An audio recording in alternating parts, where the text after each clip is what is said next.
Saltwater Orchard, Chapter 3, Ryan. Tossing the last article of clothing in the backpack, Ryan zipped it up. She shrugged the bag on even as she looked around to see if she'd missed anything essential.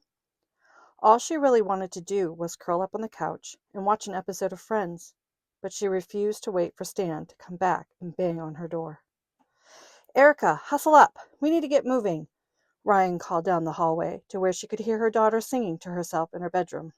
"Remember, just what you can fit in your backpack." Ryan went to the kitchen, where she had a duffel bag on the counter. She began packing everything she needed for Erica. Diabetes now meant thinking beyond the moment. It was overwhelming, knowing they would be on the move. It made it harder to pack now that she had to think of all the potential scenarios. What if Erica's blood sugar went low? Or it went high? Or... She took a deep breath and counted to 10. She had learned early on that going over every probable scenario just made her anxious. Taking another deep breath, she continued packing the supplies. She added in the last few juice boxes and a few packages of fruit snacks for emergencies. "Lord, I don't know what you're trying to teach me, but please help me learn it fast. I don't want to do this. Be with us. Guide us to where we should live. Keep us safe." Thankfully, Ryan had a full tank of gas. The weather was warming up now that winter was fading.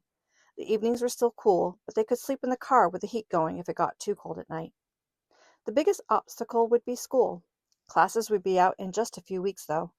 Ryan would need to talk with Erica about not telling her teacher she was living in a car. That was the last thing she needed anyone knowing. Homeless. That hadn't been on her radar. No one dreams of being homeless. The plan she'd had for her little life had disappeared the moment she'd met Eric. She refused to focus on that now. Instead, Ryan focused her anger on Stan. She'd been a good tenant. She'd never been late with her rent. Ryan knew she could probably make a stink and stay, but she didn't want to have to deal with Stan anymore. She was done with watching over her shoulder for his next inappropriate comment or sudden appearance. It was time to leave. "I'm ready, Mommy. Are you sure we can't stay? I'm going to miss my room and my stuffed animals. I'm bringing Mr. Bear with me. Is that okay?" Ryan turned to her daughter with a quick smile. She was used to the words that Erica shot at her with rapid fire. Her daughter attacked her life head on and had done that from the day she was born. Reaching out, Ryan pushed a strand of dark brown hair behind her little girl's ear. Erica's blue eyes brimmed with unshed tears as she looked for reassurance. Erica had her daddy's eyes. Ryan allowed herself to think briefly of Eric before she pushed the thought away. Theirs was a story that didn't have a happy ending, and one she couldn't change. Right now, she needed to focus on a place to live and keeping her daughter healthy. "You can absolutely bring Mr. Bear with you, sweetie, but we can't stay here. Don't worry, it's going to be an adventure." Ryan tried to infuse excitement into her voice, rather than the worry she was feeling. "We're going to camp out. It'll be fun. Now, let's go load up." Erica didn't look convinced as she headed out the door, clutching her teddy bear to her chest as her backpack thumped down the stairs after her. Ryan followed right behind her daughter. She would be strong, just like always. She was determined to make this fun for Erica. Glancing over, Ryan saw Stan watching her from his kitchen window 2 doors down. His glare cut through the space, but she glared right back. She refused to let him see how much he annoyed her, and frankly scared her a little. He'd become more persistent in his requests lately, which was the biggest factor in Ryan leaving tonight without another place lined up. She had little savings, and it would be hard to find an affordable rental in Haven now that the tourist season was fast approaching. She had ignored too many red flags about living here for far too long. She was going to have to trust God, something she was trying to do more. Erica skipped to the car, singing softly under her breath. She climbed into the back seat and settled her things nearby. Erica buckled up Mr. Bear first, and then herself. Ryan tossed her backpack onto the front passenger seat and hurried around to get in. She wanted to be out from under Stan's gaze as quickly as possible. "Where are we going to go, Mommy?" Erica's little face had such a look of concern on it that Ryan wanted to turn around and march right back into the trailer and tell Stan to take a flying leap. Instead, she took a deep breath and said with as much confidence as she could muster, "I don't know, baby, but it'll be fun. I promise. God will watch out for us." Ryan mumbled a prayer like she always did before she tried starting her 15-year-old car. "Lord, please let this old hunk of junk start." She held her breath as she turned the key. The engine caught, and she smiled. She also prayed she wouldn't have to break the promise she had just made to her daughter. No matter what, she would make this fun. "Let's go on an adventure!" Erica yelled, raising a fist high in the air. Ryan smiled at her daughter in the rearview mirror, and Erica returned it. "That's the spirit, kiddo. It's going to be fun." "Bye, house." Erica waved at the only home she remembered. She didn't remember the house she'd come home to as a baby. Ryan was determined to give her daughter the best life she could as a single mom. "Let's see where we can find to camp out." Ryan had checked the weather forecast, and the overnight lows were still going to be in the 40s. It would be too cold to sleep in the tent. She would need to find a place to park the car that would be out of sight, but safe. She felt anxiety churning in her stomach as she prayed she could keep them both safe. Pointing the car towards the outskirts of Haven, Ryan drove for about 10 minutes before slowing. She was near the old apple orchard outside of town. She could see the rows of trees with their branches curling every which way where they lined the road. She had heard Mr. Carruthers, the elderly man who had lived there, had passed away a few weeks ago. She pulled into the driveway and let the car idle as she looked around. The place was dark and had an air of neglect about it. The old barn stood still like a sentinel, and the house looked like an old soul watching her. Putting the car in gear, she followed the rutted gravel drive as it circled behind the barn. No one came to confront her for being there. "Wait here," she told her daughter. Grabbing a flashlight from her backpack, she went to look around. She didn't want to be surprised. Even though it looked like no one was living there, she wanted to be sure. She could pitch the tent close to the barn, or even in the barn, and convince Erica they were living in the time of Laura Ingalls. That would excite her daughter. Erica loved the Little House books and had been asking to go out west to see where Laura had lived. The house proved to be locked up tight. Nothing moved inside, and Ryan felt sure no one was living there. It felt empty. The barn, however, was not locked. She slid the large barn door open enough to fit her car before driving it right inside. Ryan didn't think anyone would mind her camping on the property. She prayed no one would appear to make her leave. Deep down, she had the feeling God had led her here, and for now, that was enough. She'd worry about tomorrow when she had to. For now, she would get settled and sell this as the adventure it was to Erica. "Are we staying here, Mommy?"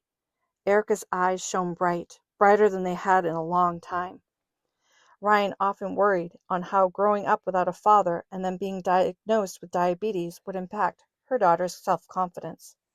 But so far, her little girl had maintained her cheery outlook on life with barely a misstep.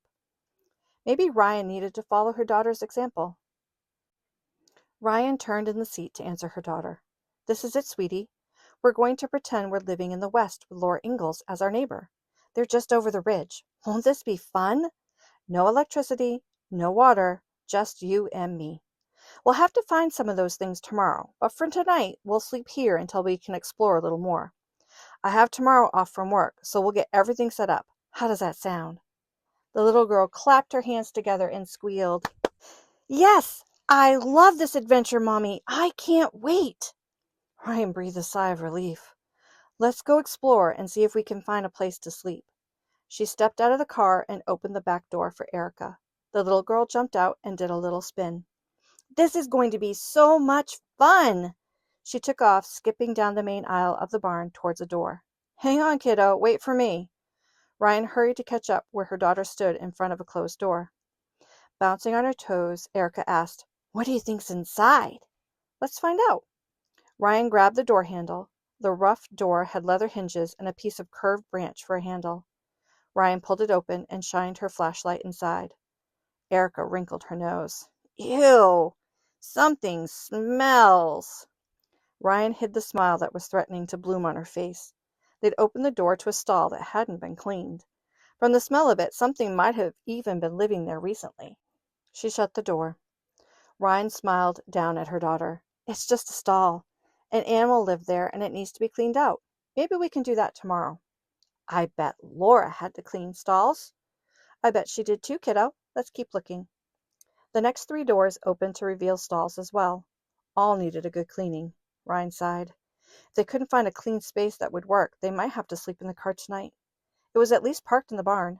Tomorrow would be soon enough to clean out a spot to pitch the tent inside. There's one more, Mommy. Do you think it's another stall? Why don't you open the door and we'll find out? The little girl heaved on the door with a soft grunt, and it swung open. Ryan shined her flashlight inside and almost dropped it. Inside the room, a table stood flush against one wall, covered in papers, as if the person who'd been working there was going to be coming back soon. A set of shelves with miscellaneous jars and cans stood next to it.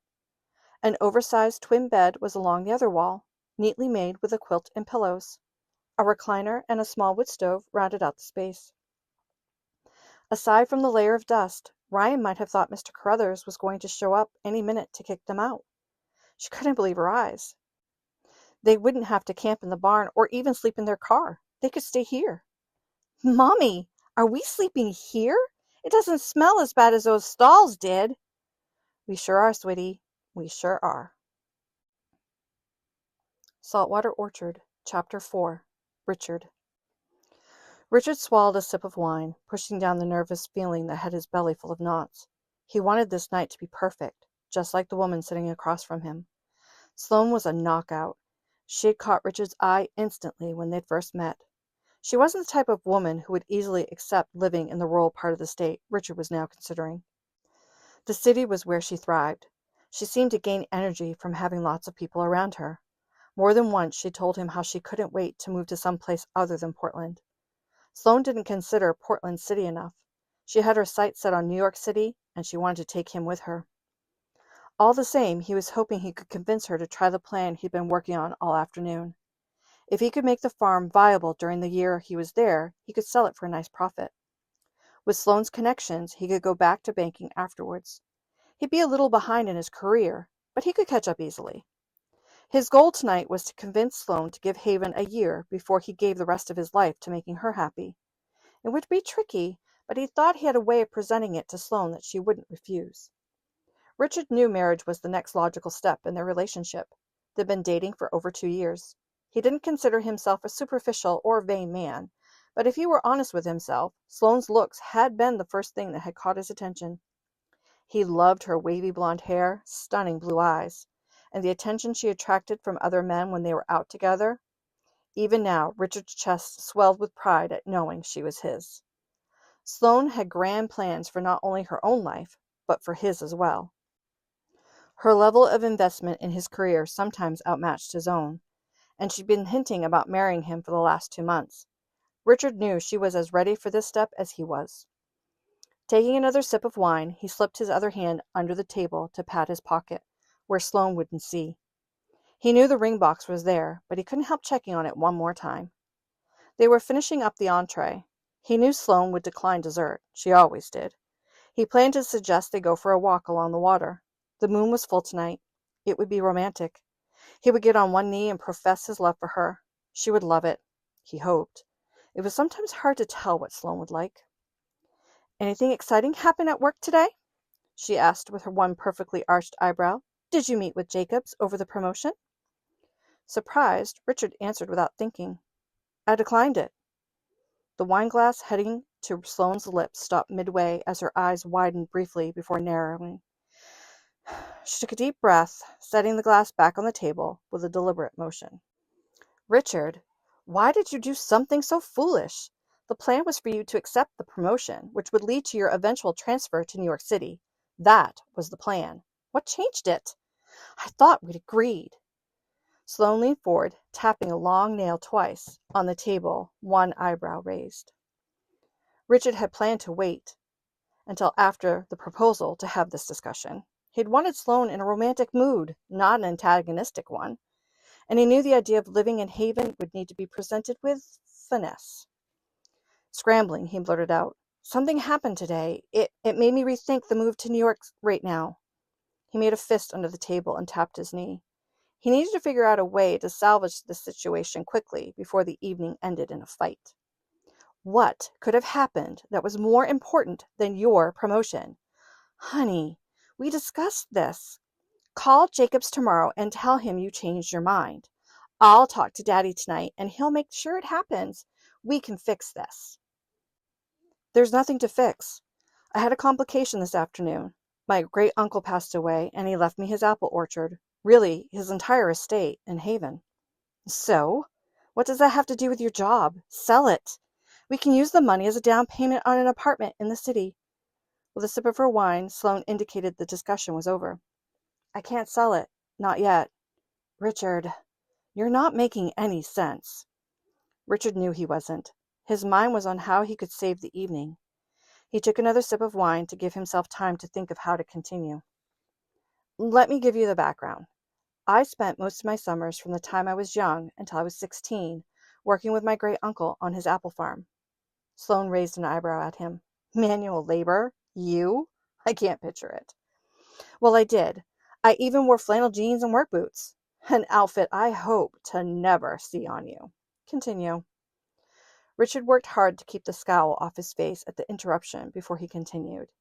He picked his words carefully, trying to convey why he was doing all of this. My great-uncle left me the farm to do with as I wish. The farm has been in my family for generations. Sell it, Sloane interrupted again. Why are we still talking about this? Let me finish, sweetheart, Richard ground out as he tried to keep the irritation out of his voice. He didn't want this conversation to sour his plans, but he felt his irritation continue to rise. I can't sell it immediately. There was a stipulation in the will. Richard took a deep breath as he continued. It was now or never. I need to live there for a year and work the farm, and I need to be there in 2 weeks. After that, I can sell if I want to. You want to live in Haven and work a farm? You? Yes, me. I know how to run a business, and I know how to run the apple farm. He was losing control of the night, and he wasn't sure how to regain it. Richard, be reasonable. You'd make a lousy farmer. You're a brilliant baker. I'll talk to Daddy tonight, and we'll fix this. Sloane sat back in her chair and took another sip from her glass. I am being reasonable, Sloane. I want to do this, and I would love for you to come with me. Me? There is no way I'm going to live in some little coastal town. I made up my mind already this afternoon, Richard said. That's why I turned down the promotion. I was planning to tell you tonight. In fact, he swallowed hard before continuing. I gave my notice today. I'm moving to Haven in 2 weeks, and I want you to come with me. I believe we can make it work. He knew he was getting ahead of things, but the discussion had pushed his timeline for the night forward. At this point, Richard felt he had nothing left to lose. Maybe a proposal would show her how serious he was about it. About her. About moving. All of it. Standing, he reached for the ring box as he slipped to one knee beside her chair. Sloane, I have...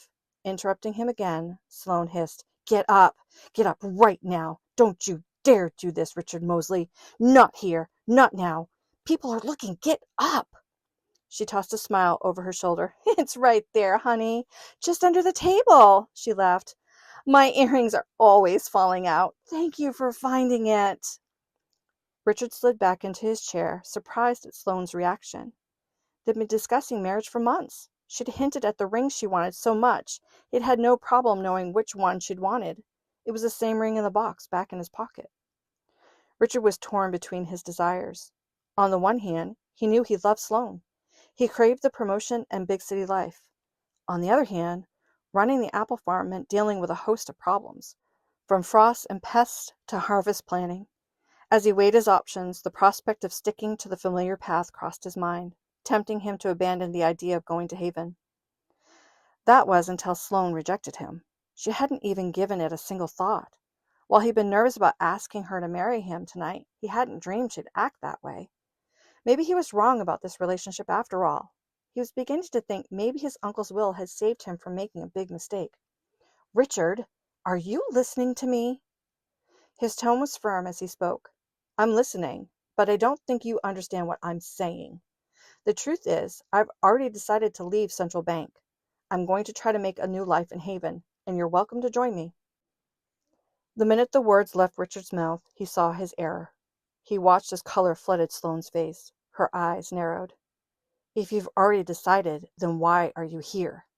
You must have known I wouldn't go live in some little town in the middle of nowhere. If you leave, we're through, Richard Moseley. Do you hear me? I hear you. If you leave, you're going to throw away your career. Daddy won't keep your job for you while you go play at being a farmer. And there's no way I'm going to marry you now. So where will that leave you?